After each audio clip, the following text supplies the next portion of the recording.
What's up, guys? Welcome back to the Disorderly Podcast. This is technically our second edition, although I feel like the first one was kind of a guinea pig edition, so I don't know what you want to call it.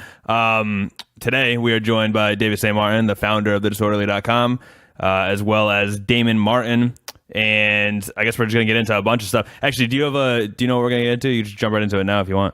Yeah, we can just get into it. Where Damon, probably, and I mean this with the utmost respect, you're probably the biggest nerd that I know. You know what I mean? So, I mean, in the best way possible. Big fan of everything this guy does. Big fan of his website, Nerdcore Movement. It's your go-to place, in my opinion, for reviews and news and things like that. But I feel like, where you kind of blow everyone away is kind of your weekly episode recaps and stuff like that. So make sure to go check him out at Nerdcore Movement. Follow him at Damon Martin. Is that correct? That is correct. All right. Yeah. One of my best buds in this MMA world we got going on. Well, I appreciate you guys having me, and I always take biggest nerds as an absolute compliment. I hold that as like a badge of honor.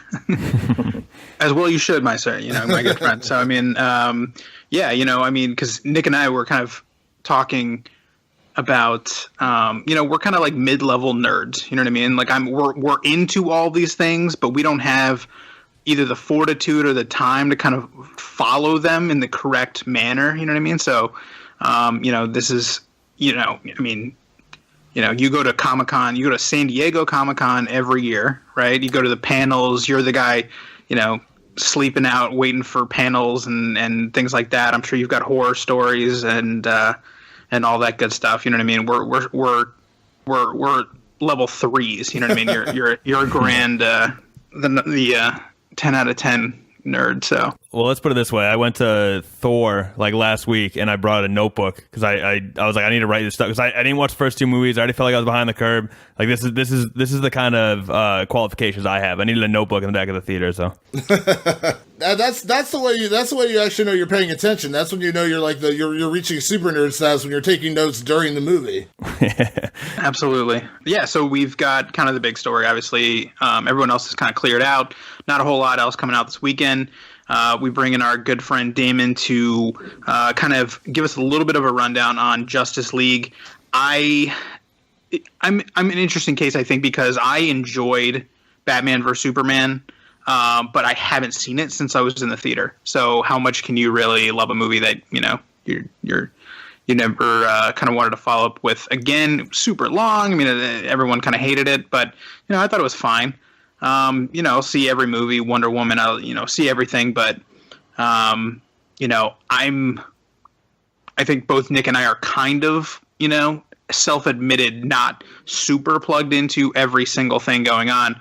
So I just kind of wanted to get your take on what you think, of kind of the scuttlebutt coming out today with the review embargo lifting late last night and things like that. Kind of what are you hearing and what are you kind of expecting from the movie?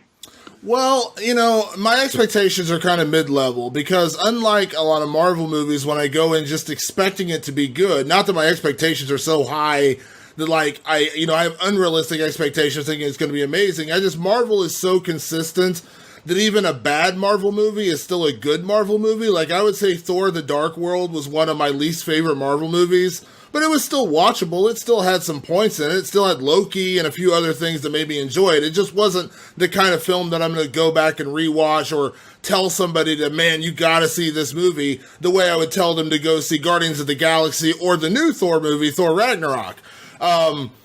After Batman vs. Superman, when I first left the theater, I thought, you know what? Because I had heard the reviews. The reviews were pretty bad.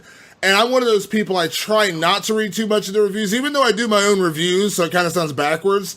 I try not to read too many of the reviews because I don't want to go in with kind of a negative opinion already in my head. But I heard the reviews are pretty bad. I watched it. I didn't think it was as bad, but there was still a segment of the movie that really bugged me, which was the ending, which I think everyone knows about. I'm just going to say Martha, and I think you'll all understand what I'm talking about. That bugged me. It was such a dumb ending to that. And they just tried to pack too much into that movie. Like, you couldn't just let it be Lex Luthor. You couldn't just let it be Doomsday. It had to be everything. And so it was just too much.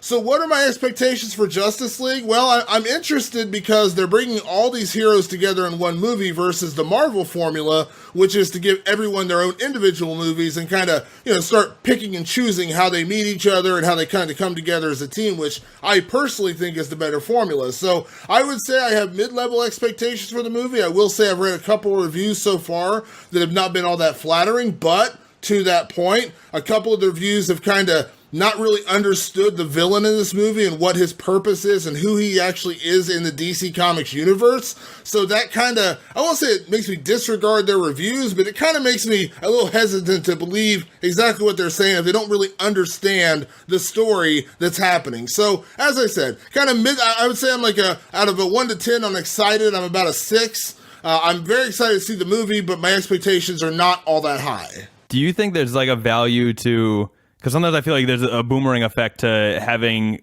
Yeah, because what are the reviews? Like around 50% right now on Rotten Tomatoes, the ones that leaked? So that's a whole nother story. Yeah, so yeah, because I kind of wrote up a story today about how their app Flickster forgot to kind of hide that, right? So, people were just pulling up their Flickster apps and seeing what the score was as it kind of changes. And it was hovering in the high 40s, and I think it broke in through the low 50s. So I mean, it kind of goes back to my thing with, film critics. You know what I mean? I don't know that the dude at the Hollywood Reporter and Variety love comic book movies. You know what I mean? So I kind of have to take it with a grain of salt. But DC, I feel like the poor reviews DC has gotten have kind of been in lockstep with how the fans have felt, mostly. You know what I mean? So it's kind of a tricky thing. Well, what I was saying, do you think there's like a boomerang effect almost? Like it's almost helpful to adjust the expectations with a negative review. Like I think a lot of times I'll go see a movie that has bad reviews and have low expectations, and then my takeaway is like, oh shit, that actually wasn't bad. I actually enjoy it. Because as opposed to like having it with like high 90s and then you watch and you're like, well shit man, it wasn't high 90s good. Like I feel like there is sort of the adjustment of expectations.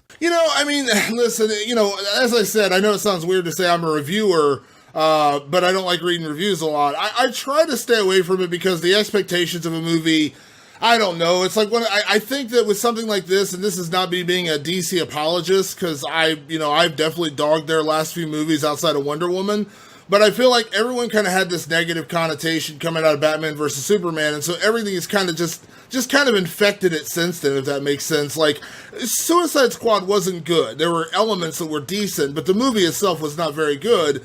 And I'm honest enough to admit that, but I think everyone kind of went into that with unrealistic expectations, again, thinking it was going to be this great movie because they had made it out to be, the savior. This was supposed to be the one that was going to turn things around from Batman versus Superman, and it kind of flopped. So the expectations and, like, I don't know, just the reaction online, it's like almost one of those things where it's like I don't want to pay too much attention to it until after I see the movie. Now, if I see the movie and everything everyone is saying is true, then, I'll jump on the bandwagon a little bit, but I think everyone should see it and then kind of judge for themselves. I mean, Damon, how do you kind of feel, I've kind of mixed feelings about how they promoted the movie, with there's so much surrounding kind of the uncertainty about what they want to do. I mean, you've got like the Flashpoint story that's like, oh, they're going to wait to see how this does before they even think about moving forward with that. Batman, Affleck is like, oh, I'm trying to bow out of this somehow.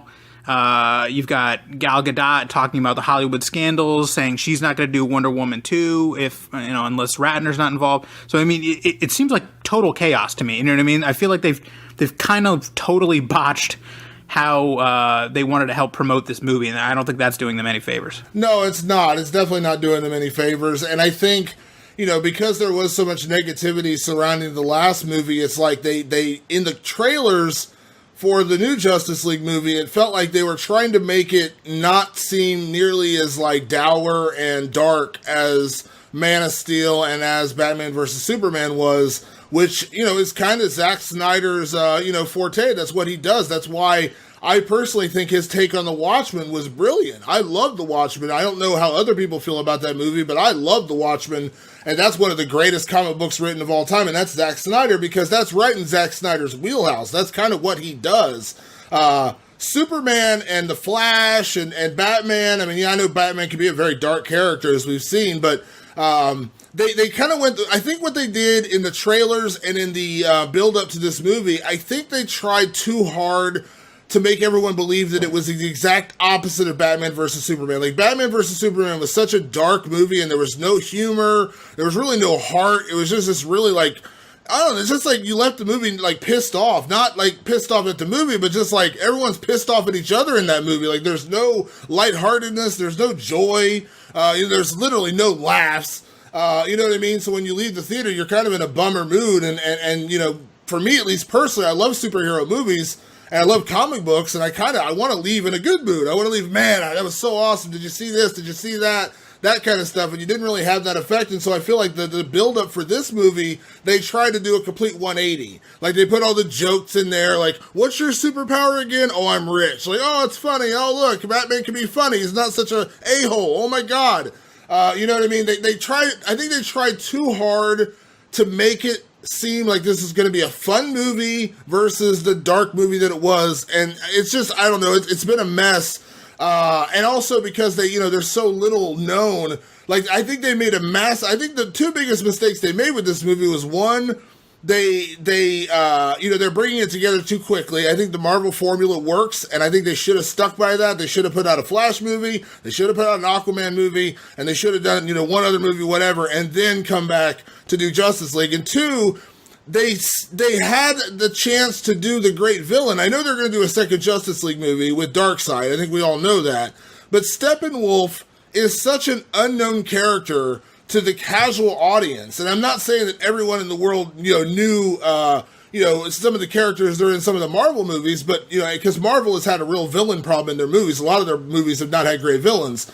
But they have a lot of great villains in DC Comics. There are a lot of great villains in DC Comics, and they went for Steppenwolf as opposed to Darkseid. And I understand they're doing that to kind of build into Darkseid in the second movie, but it's like, who has ever heard of it? The only people who knew Steppenwolf is the band. Most people don't know Steppenwolf is even a DC character.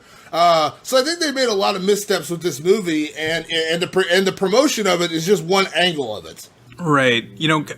Kind of going back to, it's been funny to watch. I mean, it's not funny, but it's been weird to see no director kind of out and about promoting this movie. You know what I mean? I mean, you don't get Snyder, and then you don't get Joss Whedon either. Have you seen Whedon do interviews? I haven't seen him anywhere. No, I haven't seen him do anything. I haven't seen Joss Whedon out there doing anything. And obviously, and Zack Snyder, by the way, listen, I understand he went through a family tragedy. Absolutely. I don't expect him to be out there. But no, I haven't really seen Joss Whedon do much of anything either. But yeah, don't you find this kind of weird? It like belongs to no one. You know what I mean? It's this kind of a weird situation. And I was watching Affleck talk about it, and he literally says, this is Zach's movie, this is Zach's thing. We brought in some other guy. He wouldn't even name Joss Whedon. You know what I mean? So, kind of I know you're kind of are you a big Joss Whedon fan? I thought you were. I am. I have a t-shirt that says "In Joss We Trust." So yes, I'm a big Joss Whedon guy. Yeah, no, I thought you were. And what do you think he can kind of bring to this? Do you think he can kind of save this? Do you think he would be interested in kind of taking over the helm from Snyder? Or do you think this is just kind of a thing that he wants to abandon ship? Well, I think he can. I think the reason why Joss is kind of distancing himself a little bit from this is, one, there's a lot of controversy surrounding Joss not that long ago. If everyone remembers the, allegations about him, cheating on his wife. And I think he wanted to kind of distance himself from that, so that wasn't the focal point, because people are going to ask about that, and he hasn't really done any interviews about that. So I think that's one part of it. But also the other part of it is it's really not his movie. I mean, it's not. He came in and did some reshoots, and he made more of it his movie. But ultimately, it is still Zack Snyder's movie. So it's kind of a weird kind of thing. I feel like if they make Justice League Part 2 and Joss Whedon is the director, then you'll see him out front and center and doing interviews and talking about it. And I would say I hope he does, because I think what Joss did so well on the Avengers, making that team dynamic, making it a fun movie, making it a great team movie, and making a great villain in that movie, really did it. And then he kind of got burnt out. He did that movie, and then he just kind of got burnt out, and we saw the after effects of that in Age of Ultron. I didn't think Age of Ultron was terrible, but it wasn't great. It was just kind of, I don't know, it was almost like Joss wasn't into it. It was almost like, all right, here's this movie, I had to do it, and here's your sequel. Let's move this on, let's get this out there. and let's do it, that kind of thing. And it feels like this maybe has re-energized him a little bit. He was doing Batgirl, which I think is really cool. Kind of falls right into his wheelhouse of, strong female characters. So I hope he does do the sequel, and I hope he sticks around, and we may see a much different film the second time around. But the problem is, as you said, this is a movie without any father, so to speak. It's because there's not, because it's Zack Snyder's movie, but he's not around, and I don't think Joss should be the one out in front of it because it's really not his movie. Right. I mean, this is kind of totally different from what they did with the Solo movie, which they ripped Lord Miller straight out of that thing and then just named it the Howard Project, right? So, I mean, I think they've kind of botched this whole thing. If the critical reviews hold on, and you're looking at another movie that's going to be in that kind of 50% Rotten Tomato range, what do you think they do from here? That's a tough question. What do they do from here if they end up in that same range again? I mean, they're not. Here's the problem with DC. God, I'm sorry. I'm going to take up like an hour on your podcast just talking about all the problems I have with DC. Here's the problem with DC is they can't stick to a plan. They can't. Right. They can't do it. I mean, they name movies, they name directors, and then 6 months later, those directors and writers are gone. Now they've named a new movie. Like, they keep coming up with new things. Like, now they've got this other imprint label where they're going to do a Joker origin story and all this other stuff, and they can't seem to find anybody willing to direct The Flash. And, okay, we got an Aquaman movie coming, we got a Wonder Woman movie that was great, and everyone loved it, and we're doing the sequel. Okay, Wonder Woman is the one element of their universe that hasn't been screwed up. But outside of that, you got, they did Gotham City Sirens gets announced, and now Suicide Squad 2 gets announced, and they just keep, they don't have any direction. Like, at Marvel, Kevin Feige runs things. Like, he runs the show. Everything goes through him. At Lucasfilm, Kathleen Kennedy runs the show. Everything goes through her, and guess what? We've seen some directors get fired from Star Wars, but after I saw Rogue One, I was kind of like, you know what? I'm glad that guy got the axe because that movie ended up being amazing. And from what I understand, it's because some of the changes that she implemented after that director basically got let go. They did reshoots and stuff. So right. they don't have, they're a rudderless ship. You know what I mean? They're a rudderless ship. So where do they go if this film doesn't do as well as they hoped? I don't know, and that's the problem. Like, they don't have a way to correct course. You would hope that if Joss Whedon is the guy they're hoping to put all the eggs in his basket, great. But you better make him kind of like the Godfather. You better give him the power to make these decisions and say, okay, you're the one who's going to direct this universe. You're the one who's going to connect this story. And he has the ability to do that, not only because he did it through, Buffy the Vampire Slayer, but he wrote comics. He's written a ton of comics. Allow him to direct the ship because right now they have no direction. I mean, they are reactionary to whatever happens next. And what I mean by that is when Batman versus Superman was so dark and so, downtrodden, then the rumor was, and obviously it seemed like it came to pass, was they went back and did some reshoots on Suicide Squad and put in some more funny material. Make it funnier, make it lighter hearted, make it this, make it that. When the problem with Suicide Squad wasn't the jokes and it wasn't the tone, it was the god-awful villain and the dumb storyline at the end of the movie. That's what ruined Suicide Squad. It had nothing to do with how funny it was. And that they're reactionary. That's the problem. They're reactionary to whatever so if Justice League bombs, and they're going to say it's because there was a bad villain, or because the story didn't go anywhere, or because the plot was done. Whatever the reason, whatever the majority of reviewers say was wrong with that movie, then I guarantee you the next movie, which I believe is going to be Aquaman, if I'm not mistaken, that's the next one coming out. They're going to make some changes to that to react to what just happened with Justice League. Watch, I'm telling you. No, I agree. Cyborg is just Ray Fisher, right? Is that the actor's name? Ray Fisher? Yeah, he's just twisting in the wind out there. He has no idea. I mean, he's probably looking at 2020 before he gets a movie at this point. I mean, that's what I'm saying. Like, they don't, they put this movie together. And like I said, the one thing I've said about the reviews, and I don't think you need a review to know this, is that, there's no, everyone knows Wonder Woman. She had a movie come out. Everyone loves Wonder Woman. Everyone kind of knows Aquaman, and we may not know his origin story. We may not know the full details, but everyone knows Aquaman, and everyone knows The Flash. I mean, if you don't watch the show, which is amazing, everyone knows The Flash. It's like, he's just one of those characters you just know. No one knows Cyborg. No one outside of the comic book people. No one knows Cyborg. So you're throwing in this character and hoping that people like him, but we have no reason to like him because we have nothing invested in him. You've got to make us invested in this character based on this one movie, and that's where I said, once again, I think they're making a mistake, and I know everything's not going to follow by the Marvel formula, but like, I never liked Thor. I've never been a Thor fan. That's never been a character I've enjoyed. But in Avengers, they made me like Thor. They made me enjoy Thor. For the first time ever, I enjoyed Thor. Because he was a good element of that movie. They did a great job with the Hulk, with Mark Ruffalo taking over that character, and they did a great job of him in that particular movie where we cared about the Hulk, we liked Mark Ruffalo, we wanted to see more of him.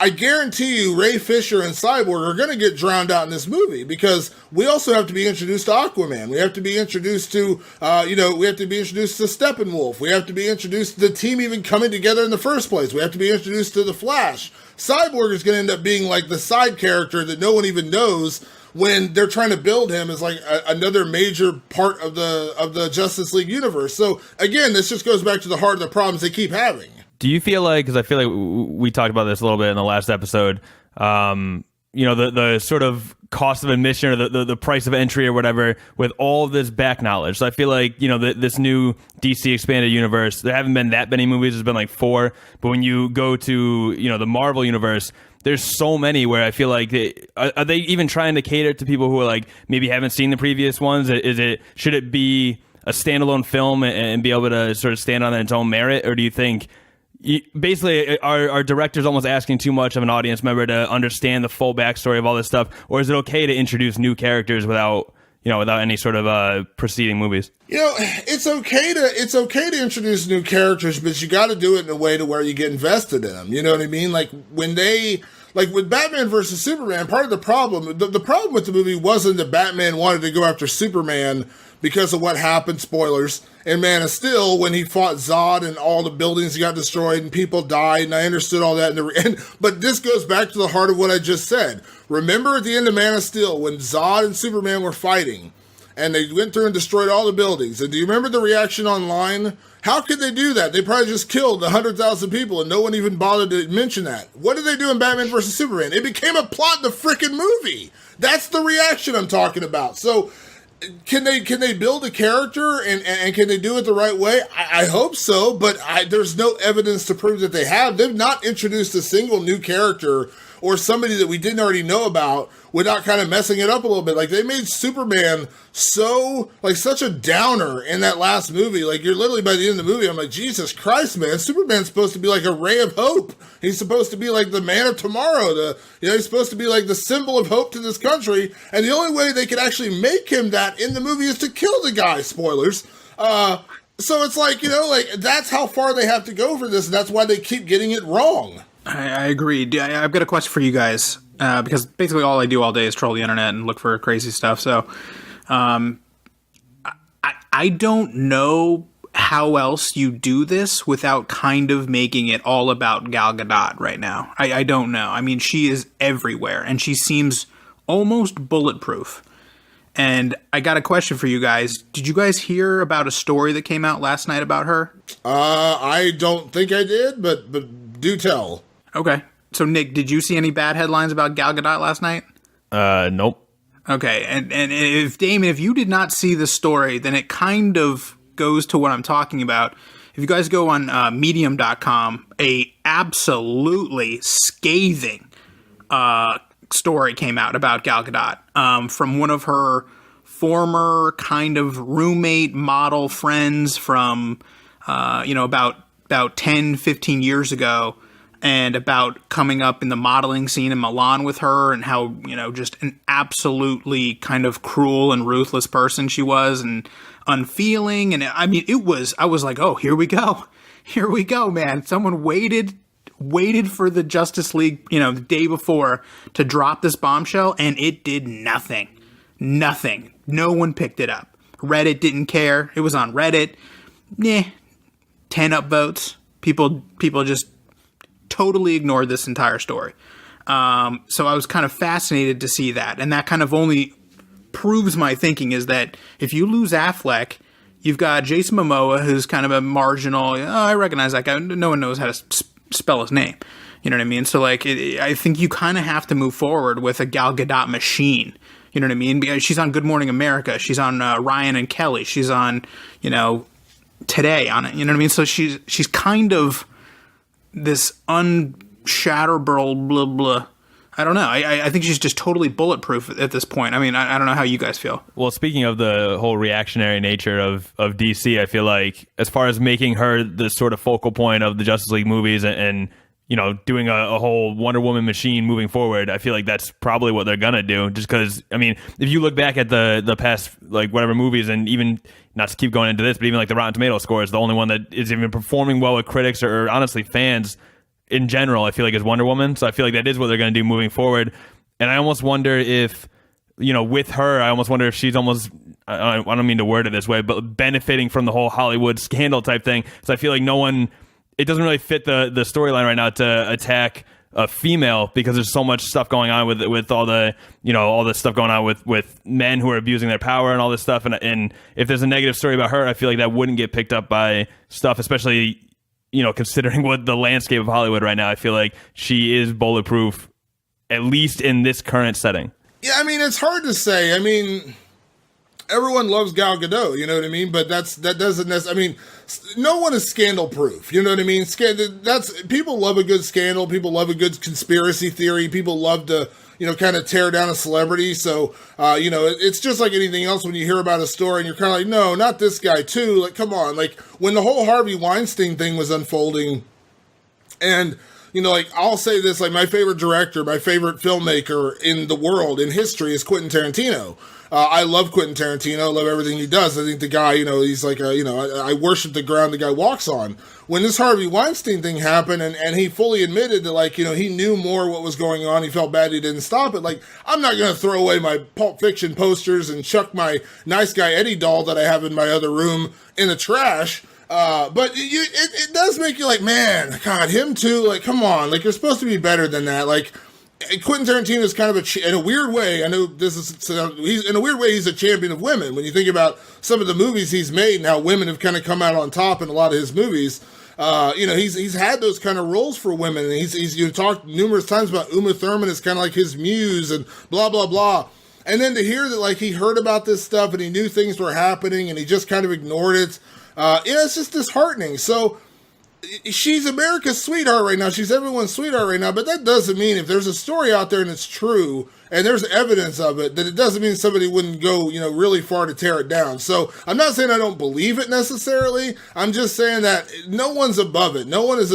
Trust me. For everybody that loves her, there's going to be a small segment of people out there that are saying she's too high and mighty, she's too good, she's too squeaky clean, we want to tear her down, and they're digging through trying to find things to tear her down with. And if this was a true story, they would have run wild with this. And, at that point, then it's just like anything else, and I'm sure, David can agree with me from the MMA world. When we hear about fights, like, I hear stuff about a fighter I personally like, that maybe I have a good relationship with, I've known him for years.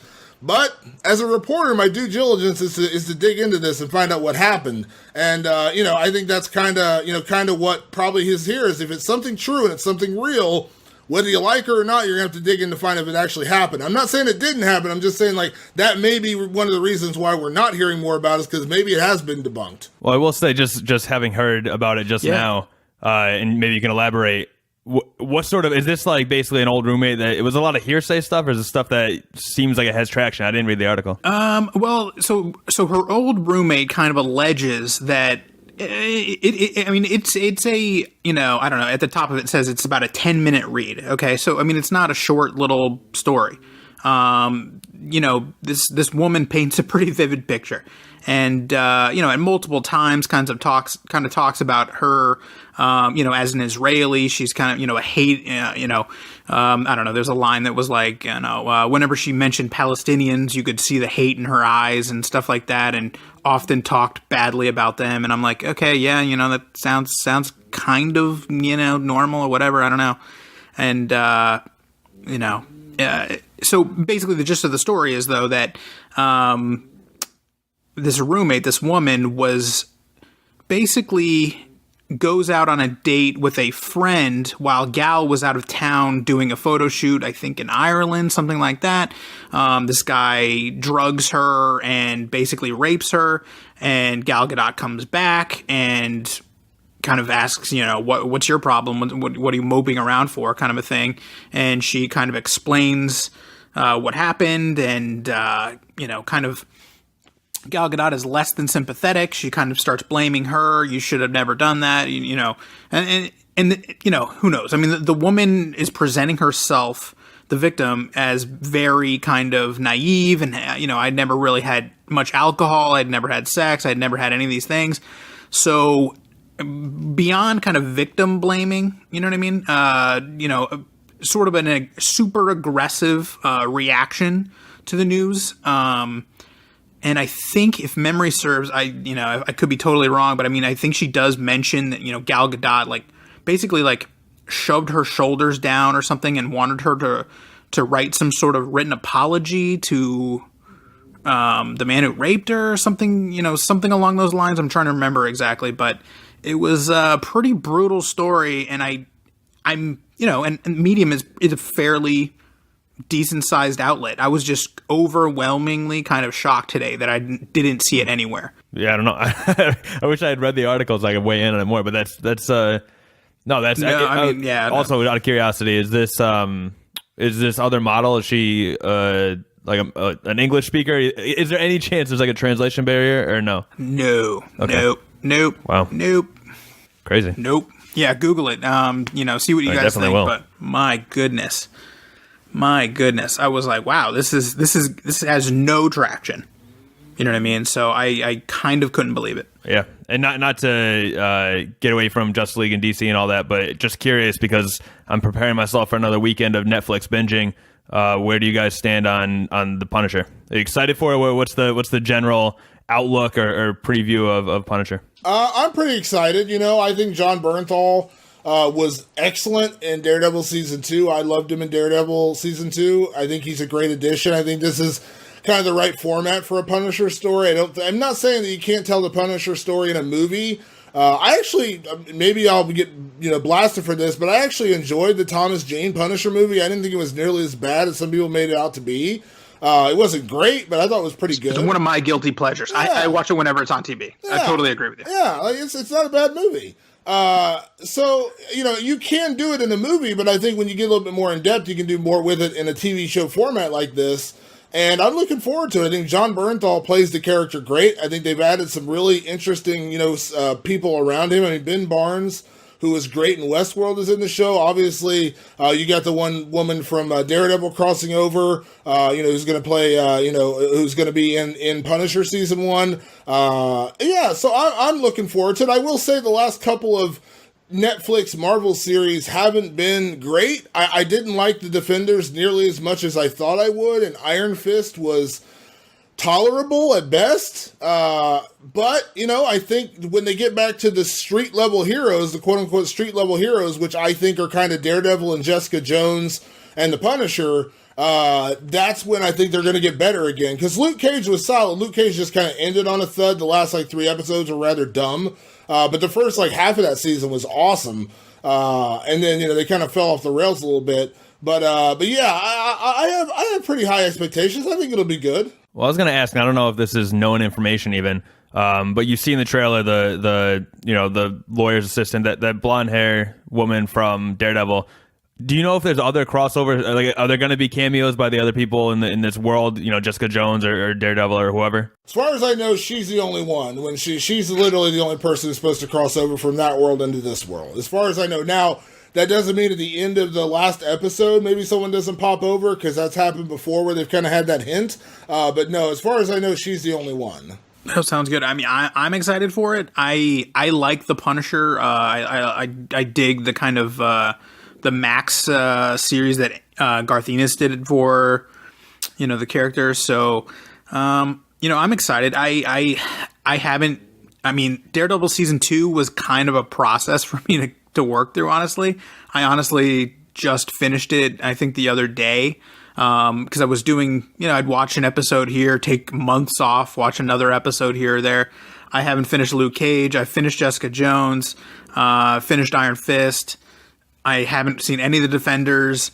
And but you know, I'm glad to kind of hear that a little bit. I don't need to binge the Defenders to probably go enjoy the Punisher, but I just you know, it kind of makes me think of a story I did earlier this week about Bernthal kind of getting annoyed at a reporter who was asking him. I don't know if you guys heard this one, but he was kind of visibly annoyed by a young reporter kind of asking him about staying in character for doing the Punisher. But it was a bit that he took on the road with him all last year about how he has to be this like tough guy. He went on Jimmy Kimmel. You can go on YouTube right now and look at the clip. The clip is literally titled "John Bernthal has to stay in character to play the Punisher." And then he seems annoyed a year or so later when this woman is asking him about whether or not he, you know, has to act like that on set and blah, blah, blah. And he's kind of laughing it off like, everyone thinks he's like this tough guy meathead. And I'm like, well, you're not really doing yourself any favors there, bro. Well, I mean, not to go back to this again, but do you think that could also be this kind of shift in the whole Hollywood scandal thing coming out and stuff? I feel like everyone's kind of watching their back, and I wonder if he wants to like downplay his aggression on set, whether he's a bully or whatever. Because we also saw, this is something else he posted, but when he went on Jim and Sam and was talking about how he met Kevin Spacey and Kevin Spacey was a bully and all this stuff, I almost wonder if he's trying to distance himself from even like hints at any sort of, you know, negative perception of himself. I mean, I think, you know, and I don't know John Bernthal from anybody. When I was at Comic-Con this year, I got to kind of meet the cast of the Defenders, which was cool. Not like interview them, but I literally just like met them, which was awesome.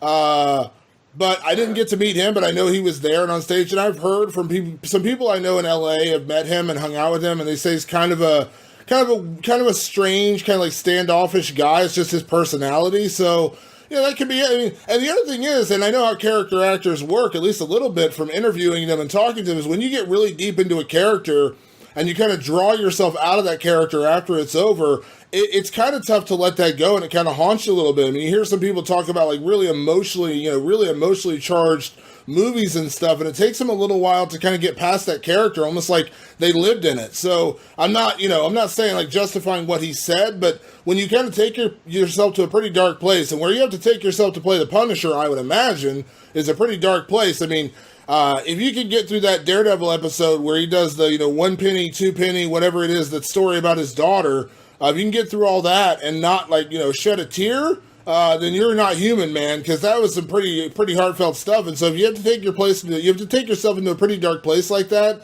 it may take a little bit to dig yourself out again. So I'm not justifying what he said to the reporter. I didn't see the interview. I did hear something about that. But, it could just be that. Like, he's finally got himself out of there, and so he's just like, I don't know, trying to wrap his head around it, if that makes sense, because he was in that place for so long. It's a weird thing. Yeah, if you go back on the site, you can click through and find it. It's a couple stories back. And he kind of bristles at it a little bit, but he kind of so quickly dismisses it. Like, and then you can tell it unsettled her because she quickly started over apologizing for the question. And then he has to go like, oh, no, it's fine. You know what I mean? So it obviously, you can, just looking at another human being, you can kind of tell. And he was like, no, I'm a very nice, normal, soft guy, says something like that. But yeah, no, I just kind of interested, but yeah, I'm hoping it's a success, because I think that is, I kind of agree with you, Damon. I love that format for him.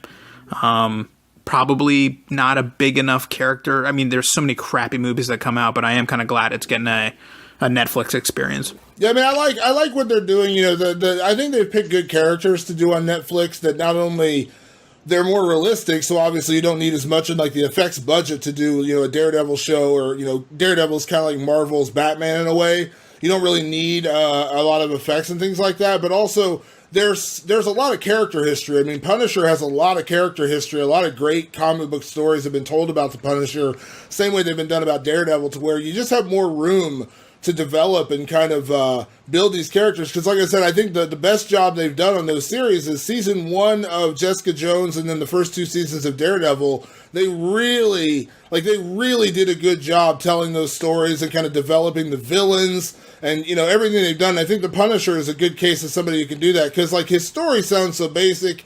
You know, he's a guy, his family got murdered, and he wants revenge. Okay, that's not that uncommon in terms of like comic books, but it just goes so much deeper into like psychological, like PTSD, and yeah, you can really go a long way with a character like that. What was the villain in the first season of Jessica Jones again? Kilgrave. Kilgrave, right. Yeah, quick shout out to him. That's actually what hooked me on this whole, and that was the first one that came out in this sort of Netflix version of all this stuff too.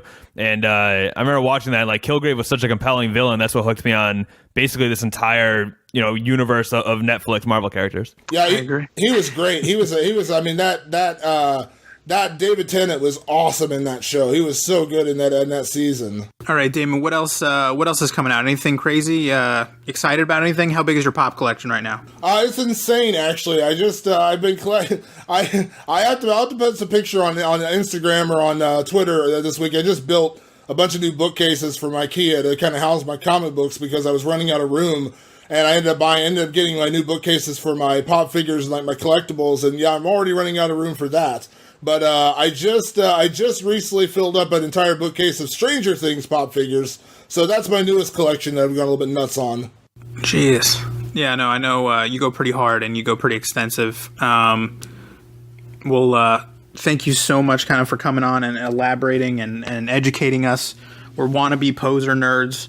But we bow down and exalt you for your absolute insane nerdcore knowledge. Well, I appreciate you guys having me on. Anything, anything you ever need, just let me know. Absolutely, man. Thank you so much for coming on. I appreciate it. So that'll do it for the second edition of the Disorderly podcast. Go to the website, thedisorderly.com. There's the highlight, all the sports recap from the day before, stuff that maybe you missed before, under the radar type stories. The spotlight covers the entertainment side of things, and then a bunch of stories in between. We're going to keep doing these. I think right now it's just on YouTube. I guess you would know if you're listening, but I'm sure we'll expand other things as the podcast sort of develops. And I feel like we're living up to the name of very, very I feel like it's a fun disorganization of just mishmash. Whatever happens to be relevant in the news, we'll talk about it on the show. So I appreciate everyone listening. Rate, review, subscribe, tell a friend, give it a thumbs up. Depends on where you're listening, I guess. But yeah, we appreciate it, and we're going to keep growing this thing. So thanks for listening, guys.